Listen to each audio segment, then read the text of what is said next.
I am the Computer Science and STEM Program Manager for the LTC. I have been an educator for 15 years, and I've spent a majority of that with elementary students. So I started off as a regular ed classroom teacher, and then I became the STEM and computer science teacher for our elementary schools. And I did all of that work in a district right outside of St. Louis, Illinois side, but Metro East, Illinois in Triad. So that's Troy, Illinois. Um, After leaving Triad, I joined the LTC first as an instructional technology coach, and then this year as the program manager. So I have a lot of experience with computer science and STEM, both as a classroom teacher and a STEM teacher, but also through my time with the LTC. I have some experience with coding and robotics clubs, and I also did some middle school computer science support as well. I like to tell people my most useful experience, though, is I'm a mom of 3 boys, and they oftentimes will try out, test out the new exciting things that I find, especially if it has to do with computer science or robots. They are always willing participants because they want to see the new cool stuff, and they always give me feedback. So that is a very relevant experience that I bring to the table as well. If you would like a copy of today's presentation slides, they are going to be able to be accessed here. The bit.ly, it's just CS Ed Week, all lowercase 23. So bit.ly / CS Ed Week 23. And you may not want to necessarily access those right this second, but I do have a lot of links for you. And so after the fact, you might want those to be able to quickly navigate back to something that piqued your interest today. Definitely follow me on Twitter, follow the LTC on Twitter to stay up to date with all the amazing things we're doing. And you might already know this, but today, anybody joining us live is going to be put into a drawing. I actually received some incredible hour of code swag from code.org. So I got all kinds of cool stuff. I've got magnets and pens and stickers and temporary tattoos and bracelets.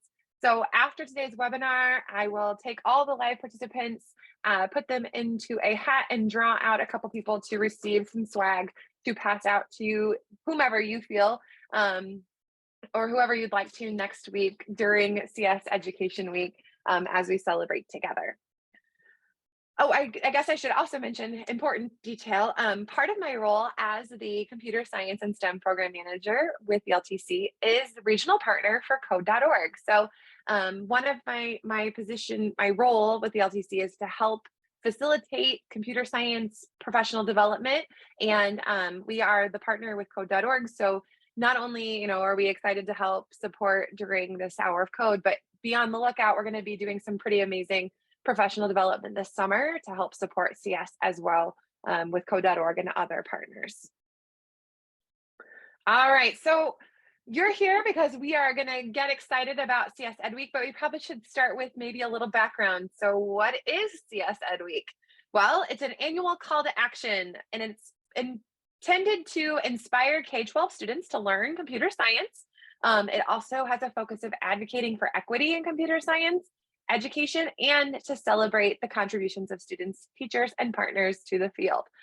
So CS Ed Week has been around since 2000. Oh my gosh, Matt, I almost told them a question. I told them an answer. We're going to play some trivia to see what everybody on here knows about CS Ed Week. I almost gave you an answer. That is terrible. That's no fun if I already tell you the answer. So let's put your knowledge about CS Education Week to the test. Let's see what you are joining me already knowing. And it's okay if the answer to that is very little. Again, I almost slipped up and told you the answer to the very first question. Okay, so again, this is just for fun trivia. If you know the answer or you want to make a wild guess, throw it into the chat, all right? There's only 4 questions. I won't make you do this for long, but just want a little interactivity here. All right, here we go. So, almost slipped out. If you were really good listeners, you might have heard part of a date already. What year was CS Ed Week first celebrated? All right, so again, throw it in the chat if you think you know, if you don't know at all, but you want to just make a wild guess, what year was the very first CS Ed Week celebrated? All right, I'm seeing some good responses already. A couple of people have put a date in. Oh, good guesses. Again, if you were listening, you might have caught a little bit of a I might have even said the whole thing. I was being a very I forgot my exciting trivia game. All right, let's see. Okay, so the first year CS Ed Week was celebrated was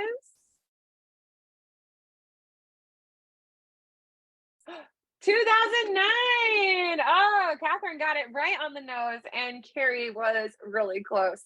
So 2009 was the first CS Ed Week, and the very first CS Ed Week, the focus was about just educating everyone about what computer science was, and it was really kind of focused more on teachers, administrators, and the idea behind CS education and how we could start to incorporate it. So it's not exactly, it didn't start off exactly what we know today as CS Ed Week, because I think that a lot of you, and I even hear it kind of interchanged, when we talk about CS Ed Week, we know that it's very closely related to another event that's called Hour of Code. So question number 2. So what year was the Hour of Code introduced? That's kind of your hint. It was not in 2009 because it was not a part of the original CS Ed Week. So what year do you think we had our very first Hour of Code? And this was a event introduced by code.org, still very active in that role. What year? So 2009 was the first CS Ed Week, but what year was the very first Hour of Code? All right. Okay, yes, I like it. Ooh, good responses. I love participation. Okay, 2013. So, 2013, code.org partnered with so the original organizations that started CS Ed Week included CSTA, which is the Computer Science Teacher Association, code.org. We had some other organizations, professional organizations in there. An Hour of Code was introduced in 2013 as a way to get students involved with CS Ed Week. So before, the focus was on getting education to kind of think about how to incorporate computer science. And in 2013, now we had a program, an opportunity for students to try coding. And you might be familiar with the Hour of Code motto, anyone can code. That's kind of the big takeaway from this activity, is that anybody can try it. Doesn't matter how old you are, how young you are, everybody should try coding, and you can do it in as quickly as 1 hour. Fun story, this was my actual first experience with code. My husband's a software developer. He actually programs every day for a living. And we often had discussions about how I should try it. He kept saying, you should try it. And I always thought, no way, that's not something I can try. And I very vividly remember in 2013, he said, you should try an hour of code. And that still sounded like a little bit more than what I wanted to commit to. And I kept kind of rebuffing him and saying, no, I can't do it. And that evening, my mother-in-law called and said, I did my hour of code. And then I kind of felt a little foolish because I thought, okay, wait, my mother-in-law did an hour of code. Surely I can do an hour of code. So I finally relented. I went to code.org's website and I completed my very first hour of code, which was Anna and Elsa programming snowflakes. I definitely took the full hour, but I realized very quickly it was so much fun. And I was still teaching in the classroom at that time. I taught 4th grade. And the very next day, I had my students try it. And I definitely got showed up by my kids because one of my kiddos finished it in 15 minutes. But I had my eyes open to computer science education and my students' experience with it. And I will tell you that that first experience left a very big impression on me. And probably, I would say, kind of led to the path that I am currently on. All right, next question. So CS Ed Week is always that like first full week of December, and it's not on accident. It's actually in honor of what famous computer scientist birthday? I probably should have given you multiple choice on this one, but if you don't know, that's okay. This one's a tricky one. This is one that's harder to just guess at. Ooh, good guess, Dan. Alan Turing. All right, let's see. Does anybody know? Ooh, who else? What other famous computer scientists? This is a pretty interesting one too. George Jetson. I don't know. Was he a famous computer scientist? All right. Here is your answer. Commodore Grace Hopper. So Grace Hopper is the queen of computer science. She was in the Navy and worked on some of the earliest computer systems, including if you have ever heard of the programming language COBOL. That was something that she worked on. And she also is attributed with naming the errors that we see in code bugs. So she's a pretty amazing lady. There's actually a great kids book called Grace Hopper, Queen of Computer Code, that talks all about her life. And there's lots of great resources to go along with that. If you're interested, one of our marketing experts at the LTC is getting a blog together that's going to have some great book titles that are great ways to talk about computer science next week. And that book about Grace Hopper is on the list, so you should definitely check it out. All right, last question. How many events are registered for this year's Hour of Code? So maybe you've already gone on and you've registered your event. If you didn't even know that you could do that, I'm going to show you today. But so far today, November 30th, how many people have registered an Hour of Code event for next week? What do you guys think? And this is not, it started off, this is how many events are registered. So not individuals, but like a school can register an event, or a organization can register an event. Very good, very good. Ooh, good. I was going to say this is actually, so this Hour of Code or CS Ed Week started off as just a United States focused event, but now it is, once code.org came on, we brought on the entire world. So now this is a worldwide recognized event each year. Okay, good guesses. Here we go. So as of the picture being, and this is probably greater because I put this in, I tried to wait till the last minute, but I didn't want to forget and not include it. But as of maybe early last week, right before Thanksgiving, it was basically 1.5 billion. 1.5 billion events. So that doesn't even take into account how many people are participating in those events. That's how many events are scheduled to take place next week. So hopefully, if you are not one of those events registered, I'm going to show you how to, oh, I just said that wrong. You guys, it's 48,000. That's how many people. Oh, I can read, I promise. But again, it's a global movement. It's 180 countries. This is amazing. This is incredible.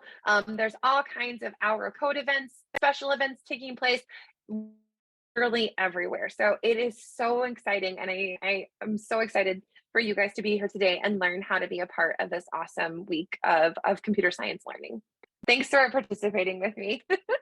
If you really had fun with this, next week on Twitter, each day there'll be a daily Twitter trivia question related to computer science ed. All you have to do is answer that question. It's not like first to answer or anything. Anybody who submits an answer will get put into another drawing. I love drawings and giveaways. And at the end of the week, whatever teacher or person that gets drawn will win a computer science prize pack. We're going to put some books and some other fun stuff related to computer science in there. So make sure that you are following along with the Twitter trivia. I'll post it on my Mrs. Phelps code, but I'll definitely be tagging the LTC in it. So you can you'll see it on all ends, and just tweet your answer on that Twitter thread. Also, get your students involved. If you want to have, make them find the answers, and it's definitely go find the answer. You don't have to know it. It's not that kind of trivia where it just has to be something you already know. If your students or you don't know it, go Google it. We're going to spread some CS knowledge. And again, every day that you participate is going to be another entry. So the more you participate, the more opportunities you have to win. Okay, so let's get into the fun stuff. Now it's a international event. We're celebrating computer science education. We are helping people learn about what computer science is. We are trying to help encourage people who might not historically have pursued computer science because maybe of access or because of interest. We're going to give them more resources and more tools to show everybody, the whole worldwide, that computer science is for everybody.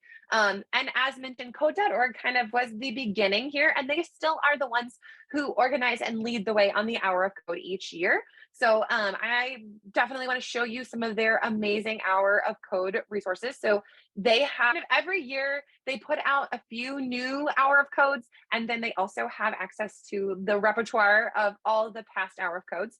This year, their theme is Explore, Play, and Create. And so let's check out what kinds of activities you can expect from code.org for Hour of Code. Obviously, they try to take into account what's happening in the world, what's big. So they've got a couple of focuses. Number one, that explore. There are some amazing space themed Hour of Code activities. So they partnered with NASA to create a Hello World for space. One that's super fun is NASA's Space Jam. It combines music with space. You actually are creating a solar system that is also doubling as an instrument. It is awesome. They have an old throwback to developing a Star Wars game. And then there's a Girls Code Quest. So this is the Explore. These are the new activities. Each of the activity sets has an awesome inspirational video. So this one is featuring some astronauts from NASA. For the play category for Hour of Code this year, it's all about soccer and the World Cup. And so this is the focus. You're going to notice I'm going to show you some other partners' Hour of Code activities. Soccer is definitely in the forefront since the World Cup is taking place right now. For Hour of Code from code.org, there's a Hello World for soccer. They also have a kind of design your own sports game. They have a Flappy Code game, and then they also have a partner activity with Minecraft. So these are kind of all focused on playing, whether it be soccer specifically or other sports. They're showing you how coding can tie into sports and athletics. Again, there's your inspirational video.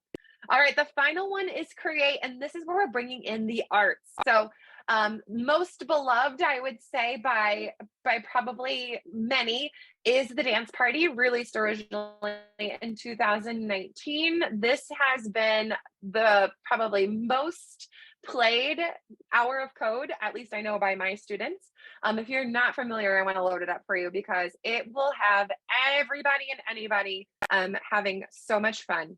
So this is Code a Dance Party, and while this was released in 2019, it has been updated with new exciting music. So you can see the new featured music here, including Lizzo, and I'm not even going to try to pretend like I'm cool enough to know who all these people are. I think Harry Styles, Encanto. I know my kids are constantly sing those songs. If you look down here, you can see all of these other amazing songs. So even if you've done Hour of Code Dance Party with your students before, there's new music. Let's take a look. So with the Dance Party, you are literally programming dancers. You can't really see it. I wish you could see my shirt better, but I have one of those dancers on here. This is my frog.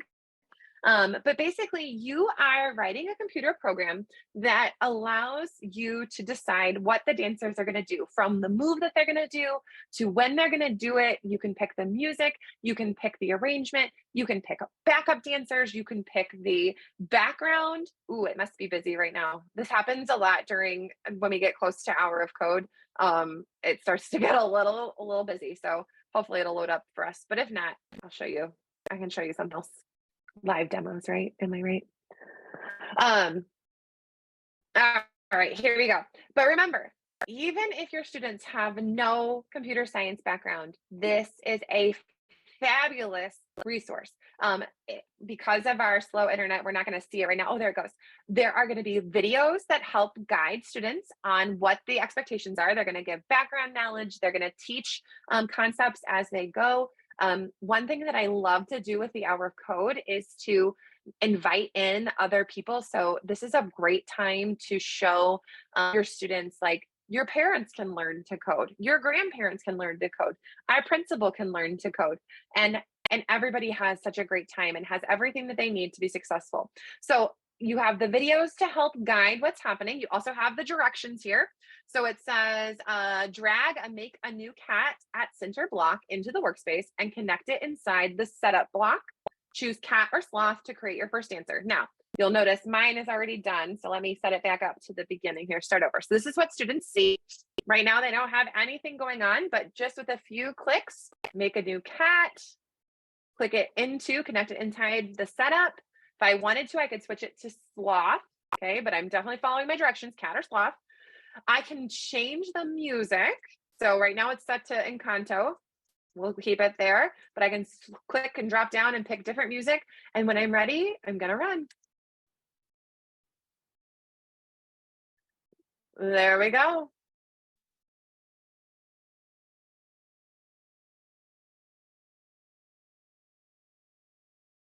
All right. And just like that, I've written my first lines of code. I've completed my first puzzle, and it works just like that. If for some reason I hadn't done what I needed to do, it would tell me, hey, try again. You have lots of resources to help you if you get stuck or you're not sure what to do. There is a little light bulb above the cat that gives you directions, or will clarify, like, if something you're not picking up on a direction, maybe you're not sure how to make it work. You can click your little hint, say yes, and you can find out, how do I pass this level? And then it will help you out. In a more complicated level, it would even tell you, like, hey, think about using these blocks.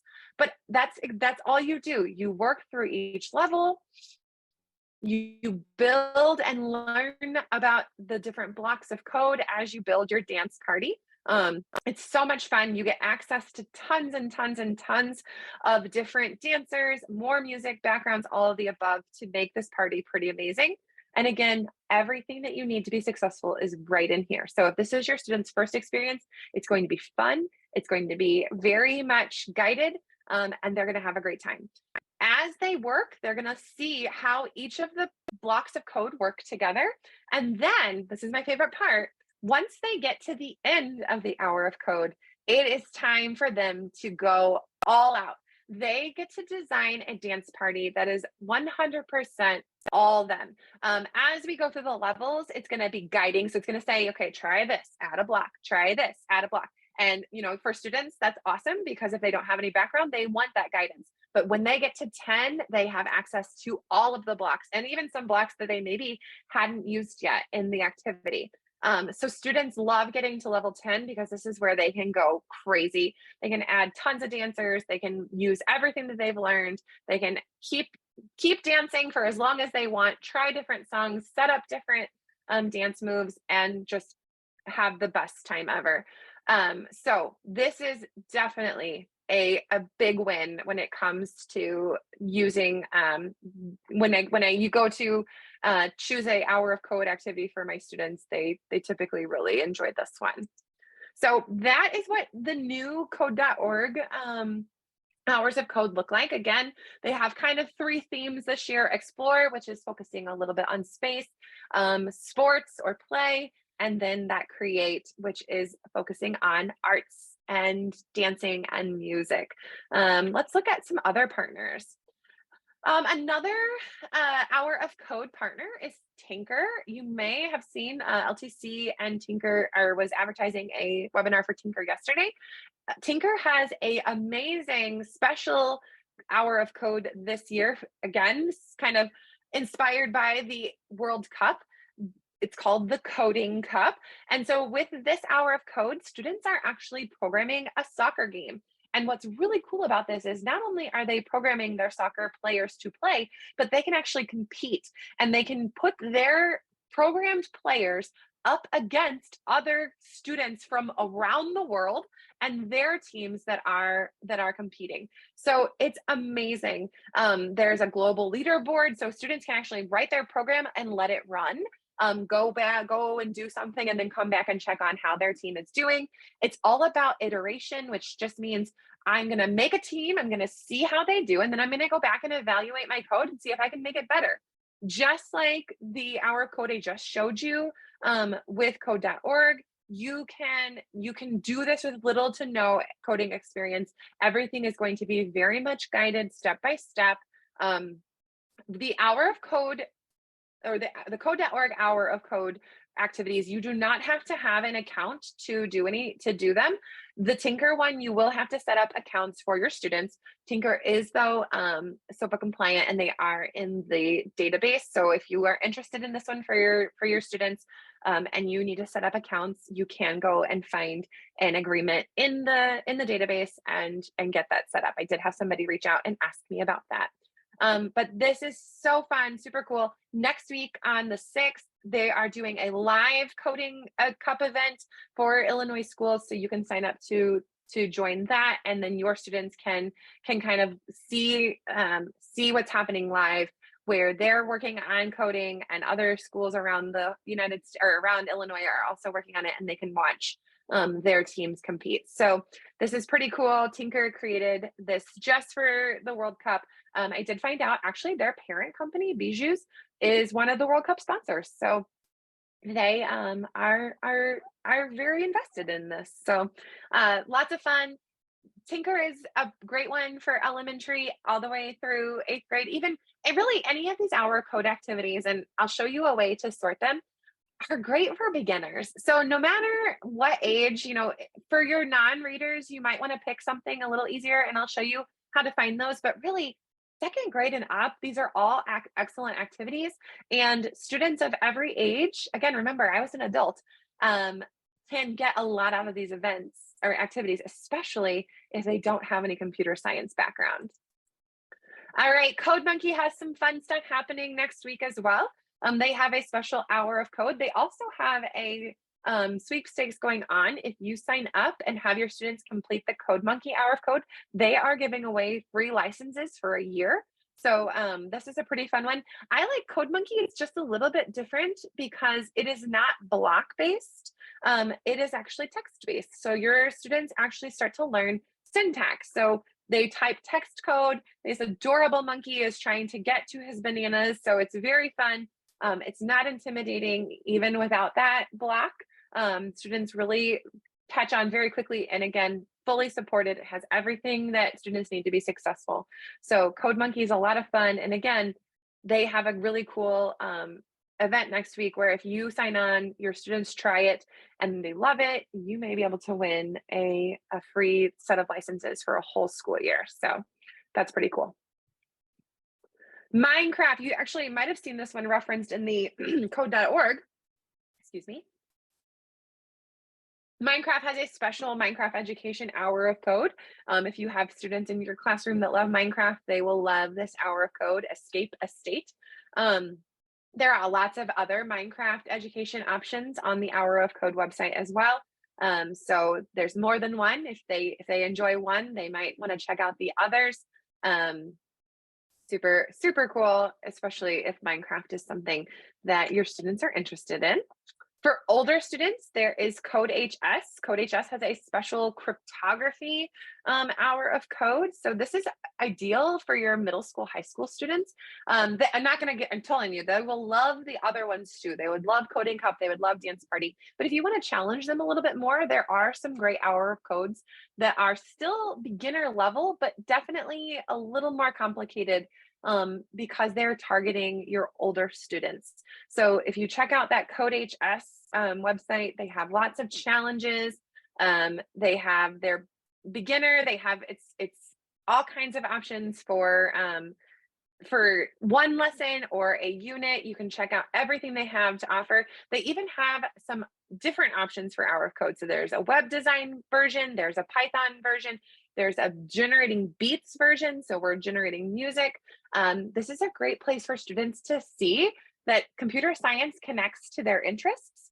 And then they have some choice in what they want to learn code to do. So if they're interested in designing websites, or maybe you have somebody who's into music, there's generating art. There are all kinds of choices, and you can see that theme in our code. We're really trying to help students see that computer science is for everybody. Computer science is in everything. No matter what your interests or your gifts are, computer science will only help you go further in those areas. So I love Code HS for our older students.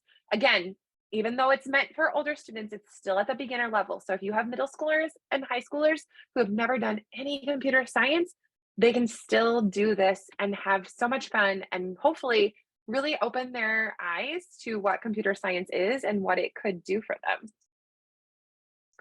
And last but not least, this is another fun one that ties into what students are interested in. So you may recognize Epic Games as the creator of, oh goodness, the game just went out of my brain. Help me, crowd. Epic Games is, oh my gosh, what a fail. Oh, Matt. Oh, it'll come to me in just a second. Let's just click the link because it'll go there, and then I'll be like, oh yes, it is. Ah, what is it called? Fortnite. There it is. Holy cow. You ever have one of those moments when your brain just loses the word you're going to say? So, Epic Games, creator of Fortnite, has all different kinds of hour of code lessons. So, this is definitely, if your students are not interested in anything but Fortnite, I know my nephew is like obsessed, does all the dances. Um, this is a great place for your students to see again that connection to what they're interested in and what coding can do. So each one of these has different kind of game design elements. So not only are they learning the computer science component, but they're learning about how that translates to game design. And so they can see how those things go together, right? Students oftentimes play games and they're not even they're not consciously thinking about the fact that somebody created that, somebody wrote that game in code. And so some of these hour of code lessons allow them to kind of take the reins over and be the person that is building the game instead of just the person playing it. And I love that transition from being a person who is just using technology to a person who is actually creating with technology. Now, those were just a couple of examples. Again, there are so many out there. This cool opportunity is brand new. This one's from Amazon Future Engineer. This one is specifically for older students. So this would be late junior high, high school. But this is an hour of code activity that brings in AI. And so students actually start to learn about how Alexa uses AI. And in just 1 hour, they will be able to start programming and creating programs that work with the Alexa AI. Let's check this one out. I love this one too because not only are they offering this hour of code, they actually have a couple of options. When you sign up, you can participate in lots of different ways. So actually, if you sign up, they'll actually send you some free swag, which you know how I feel about giveaways. And they will also give you all the materials that you need to help your students with this. But here's the other thing that I love about it. They also have things like connecting with a Amazon engineer. So on this website, as you dig in, you'll see not only the lessons and the activities that go along with the hour of code, but they have career exploration. So if you come here, there is a career exploration, there's a Kahoot, but there's also a place to register to have a live meeting with an Amazon engineer during CS Education Week. So that's pretty amazing too. Not only can your students try computer science, they can also talk with somebody who has that as a career, and they can actually learn a little bit more about how computer science could impact their future. So Future Engineer has all kinds of really cool stuff that supports what you are doing. So if you go to real world exploration and then class chats, you can see that you can actually book a class chat so that your students can talk to an Amazon engineer all about how they're using computer science in their career. So that's a pretty amazing one as well. All right. Now, I have highlighted just a few, and I won't even say like I just picked those randomly because there are so many.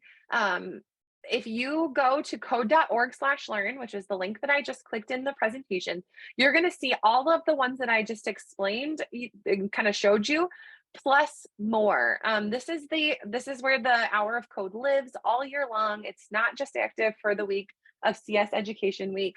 It is always here for you. It's just code.org/learn. You'll see the activities that are created by code.org, like the Space Jam, but you're also going to see tons and tons and tons of activities that were created by all of the leaders out there in CS education.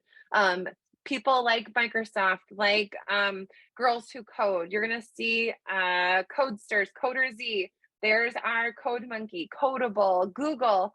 I mean, just the list goes on and on and on. If there is an hour of code, if somebody has created an hour of code, it is probably linked right here for you to get easy access and your students to get easy access. What I love about this website is that I can start to look around and get some ideas for how I might incorporate this, not only during CS Ed Week, but even after this. I love this dashboard. I can sort by the grade level. So again, I really didn't show you any great examples for our primary students because there were a lot of text, but you can come here to the code.org/learn and you can see that there are pre-reader activities. These typically have little to no text. They're going to be image based. So the blocks, you're going to use block code and it's going to have little symbols instead of any text. Just up here by pre-reader. You can also sort technology that you have. So if you don't have Chromebooks, you have iPads, you can find the ones that are best for iPad. You can do the ones that are best for computers. You can pick a topic. So let's say, you know, hey, I really want to do Computer Science Education Week, but I'm really strapped for time. I'm really struggling to get everything to fit. What if I look and say, maybe I could find something that fits with what I'm talking about in science though, and that will support what I'm trying to do. And then I can, you know, get two things accomplished at the exact same time. So there's whatever you're studying, you could probably find an hour of code to support it, which I love. Another thing that I love, so you've got access to all kinds of plugged activities, but maybe you have maybe students that don't need to be on the device. Maybe for your youngest students, you are saying, you know what, they're on the devices enough. I'm not sure that I want to spend any more time on technology. That's okay. There are tons of unplugged activities, and not just for littles. You can teach a lot of amazing computer science concepts for every grade unplugged. So there are tons of unplugged activities. It's actually going to take us right back to that hour of code. It's just now sorted by no computers. And you can see there are just a ton of activities here to help teach computer science concepts without a device. Or with a physical device. So there are some things on here that link to robots or robot simulations. So even if you don't have devices or you want to do something without a device, you can still celebrate Computer Science Education Week without having your students be online, which is pretty cool. Another thing going on next week. So I mentioned that, you know, code.org is the creator and kind of curator of Hour of Code. But there is still this CS Education Week that takes place. So we're kind of accomplishing two things simultaneously. We're engaging students with the Hour of Code, but we still want to engage teachers, administrators, community members, politicians, decision makers, everybody. We want everybody to know that how CS can impact our students and help them be successful in the future. And so CSTA has kind of continued to run the CS Ed Week part of this. And they're doing some amazing things next week too to help you get the message out to all of your stakeholders and help them understand the importance of computer science so that they are supporting your efforts in your classrooms.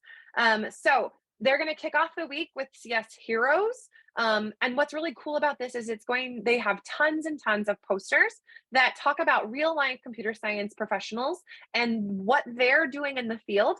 And also, they show representations of every kind of student, every type of person. And so your students hopefully will be able to see themselves in computer science because of this. So if we click on that link, this is the CS Ed Week official website. This is run by CSTA. And you can see that there are tons of resources, including the posters that I was talking about. There is a CS Ed Week panel discussion with those heroes next week on Monday. And they have some great activities and lessons that you can use to help your students, again, see themselves in a future with CS. And so they have all kinds of fabulous resources on this CS Ed Week website, not only to teach and explore, but you can see up here that they also have ideas for how you can advocate for CS education, how you can connect the community and what you're doing, and also amazing things like how you can celebrate lots of cool ideas for connecting what you're doing in your classroom to the rest of the world. So definitely check that out. I showed you the class chats with Amazon Engineer, Future Engineer. There are also some other career exploration resources out there that might be a fabulous addition to your CS Ed Week to, again, show students the possibilities and what they might want to do as they grow up and pursue computer science in whatever topic or field they're interested in. Cyber.org has some fabulous cyber career cards. So if you click on those, students can come here, they can explore different cyber career profiles. I love this because it shows students not only like the different options, but it tells them everything, like what kind of degrees required, what is their expected median salary, what kind of potential for job growth do they have, and they can sort by that. So if you have students that are like, this might be for me, I'm just not sure, they can kind of check through, look at all of these amazing resources, page after page of potential options for cyber related careers. Girls for Tech, which is from MasterCard, has a whole page devoted to career profiles for potential jobs that people pursuing computer science could have. And I love it because it's not always like that obvious one. A lot of times I think we have a very limited idea of what computer science looks like in a career, but it's going to talk about the variety of ways computer science can apply in a job. So again, helping students see themselves in a future with computer science. CS Journeys is from code.org. They have another resource that, again, shows students different career opportunities, but also has an option for class chats. And then Skype a Scientist is another resource where you can sign up to connect with somebody live, you don't have to use Skype, you can use Google Meet or Zoom, but you can actually interact with somebody that is doing that job, and students can ask questions, they can talk to them about what they do in their field, and it's such an authentic way for students to learn more about the possibilities that computer science can give them. And these are all amazing ways to help students celebrate CS Ed Week. So here is my kind of challenge to you. You are here because you wanted to learn more about how to celebrate CS Ed Week. And hopefully I've given you some resources, some ideas. But here are a couple more things to think about. Obviously, you are passionate and you are excited because you took a little bit of time out of your day to come and visit with me. So let's talk about maybe how we can get other people on board with you as well. One of the most fun things that I do when it comes to helping people get excited about computer science is I give them an opportunity to do it. This goes back to my experience, right? A lot of times we teachers, we get a little nervous when we are trying something for the first time, or we're not convinced that we can do this new next tech thing. So I offer the advice of have your staff do an hour of code. You have all these cool resources. Pick one that you think that they'll have fun with. They always have fun with the dance party, I promise. But pick one that you can do as a quick little staff development activity so that they can try it out and hopefully be sold on the idea of trying it with their students. there is highlight your participation. So get on that map. If you intend on doing an hour of code, go register your event, but also let everybody know. Um, put it in your newsletter, put it on your website, take pictures. If you guys are in a school that does things via social media, make sure the world knows that you guys are trying out an hour of code, because this is how, again, we build awareness and we build support. Host a family event. I know it's probably a little last minute for that next week, but remember these resources, because if you have a family event in the future, incorporating an hour of code into that family event is such a valuable, meaningful experience. We did that at a STEM night that we had. One of the activities was an hour of code where students and parents worked together. They were pair programming an hour of code, and I loved it. Some of my favorite pictures, I have one where a student is pair programming with the principal, and this principal looks very perplexed in the picture, and the student is like smiling and pointing to the screen. It's such a neat way to get parents and kids talking about computer science, and those kids are never very, like, they're always excited to try something new. So even if they have no computer science background, they're ready to roll. Parents who might feel a little bit more anxious because they don't have a background, um, can be there, and their kids can support them. And I love that role reversal of kind of students being the leader in learning. And then finally, invite your legislature. We have lots of local legislators that love to come to our events. And again, it's a great opportunity for them to actually see what's happening in your classroom and in education related to CS. If you are familiar, Illinois passed computer science standards. They became official in January. And, right now they're kind of in that beginning stages of implementation. And so how do we help people know what we need for easier implementation? We invite them in and show them what we're doing, right? So invite your legislature or legislators, let them see, if you have that family event, see if they'll come. A lot of times it was just a phone call and they're like, sure, I'll stop by. And they were always incredibly amazed at what we were doing. If you need resources to advertise, invite, any of the things that I just explained, there are some great resources both from code.org and CS Ed Week that are ready to rock and roll. So there are handouts, there are videos, there are sample emails that you can copy and paste. There are things that you could have to give out to students. So these are pretty cool. It's a kit to print stickers. I looked on Amazon, you can get over 1,500 blanks. And you print them out and you print these stickers on those blank stickers. And now you can put a sticker on every kid who participates in an hour of code. I thought that's pretty awesome. There are form emails that you can send. There are form emails to send to parents, to legislators, to the newspaper, to the media. You've got it all here. It's all here so that you can advertise what you're doing and let the world know the amazing things that you're accomplishing. CS Ed Week has a lot of the same stuff. They have a lot of things that will help you advocate. So if you decide that, this CS Ed stuff is pretty powerful, it's very important. They have tons of resources to help you advocate for more computer science support at the state level, or even just at your school level, if you want to convince your admin or your families that this is important. And all of these advocacy resources are here on that CSTA website for the CS Ed Week. So you don't even have to come up with it on your own. All the resources that you need are there for you to personalize and put out to your families and stakeholders. If you participate in CS Ed Week, again, if you are social media forward, if your district does stuff with social media, make sure that you are tagging all the things. Hashtag CS Ed Week, hashtag celebrating progress are the two CSTA hashtags.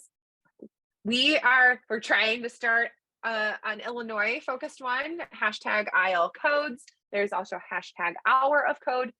If you tag any of those, hopefully you'll also tag the LTC and we will amplify your voice and really just show off all the amazing things that you're doing related to computer science ed in your celebration.